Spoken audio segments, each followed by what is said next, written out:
Salam jumpa. Dalam video pembelajaran ini, saya Diki Dasyakari. Pada kesempatan ini, saya akan membawakan video yang berjudul E-Business Strategy dalam topik Stage Model of Digital Business Development.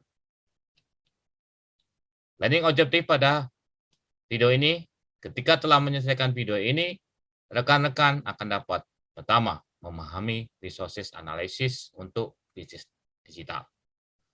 Yang kedua, memahami perbedaan resources dan capabilities. Yang ketiga, memahami beberapa stage model of digital business development. Oke, yang pertama adalah resources analysis. Untuk bisnis digital terutama berkaitan dengan kemampuan bisnis digitalnya.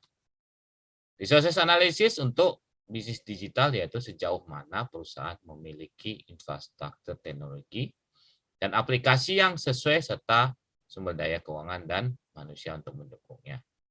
Sumber daya ini harus dimanfaatkan bersama untuk memberikan proses bisnis yang efisien. Menurut Jelasi dan Enders tahun 2008 membedakan antara analisis resources dan capabilities. Resources adalah aset tangible dan non-tangible yang dapat digunakan dalam penciptaan nilai atau value added. Aset tangible termasuk infrastruktur TI, brick and mortar, dan modal keuangan. Sedangkan aset non-tangible termasuk merek, kredibilitas perusahaan, pengetahuan karyawan, lisensi, dan paten.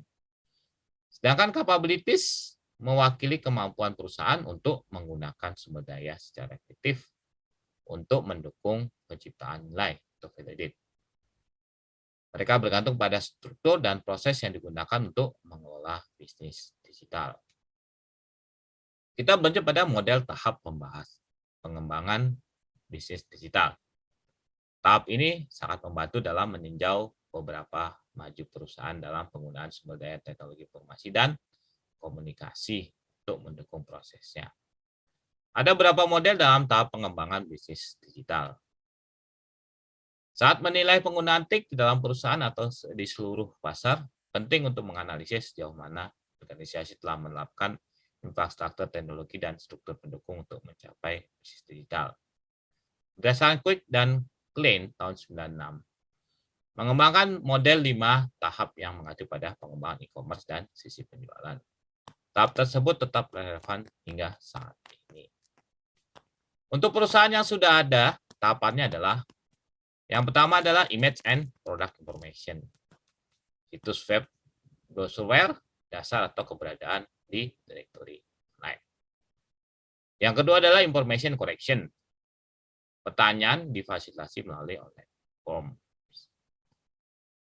Tahap ketiga adalah customer support and service, atau disebut dengan web service.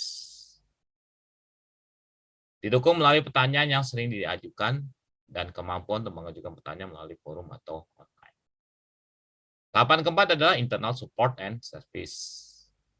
Intranet pemasaran dibuat untuk membantu proses dukungan.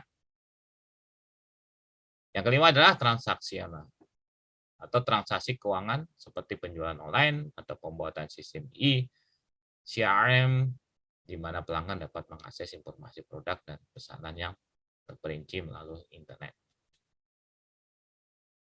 Mempertimbangkan sisi penjualan e-commerce, Sevi and Alice Kowick tahun 2012 menyarankan ada 6 tahapan atau opsi, yaitu level pertama atau level 0 gitu. Tidak ada situs web atau kehadiran di web. Sedangkan masuk ke tingkat 1 atau level 1 kehadiran web dasar. Perusahaan menempatkan entry di situs web yang mencantumkan nama perusahaan. Tidak ada web atau situs pada tahap ini. Kita beralih pada level 2, situs web informasi statis yang sederhana. Berisi informasi dasar perusahaan dan produk. Terkadang disebut juga sebagai brosureware. Level berikutnya level 3. Sudah ada situs interaktif tapi masih sederhana. Pengguna dapat mencari situs dan membuat pertanyaan untuk mengambil informasi. Pertanyaan melalui email juga dapat didukung.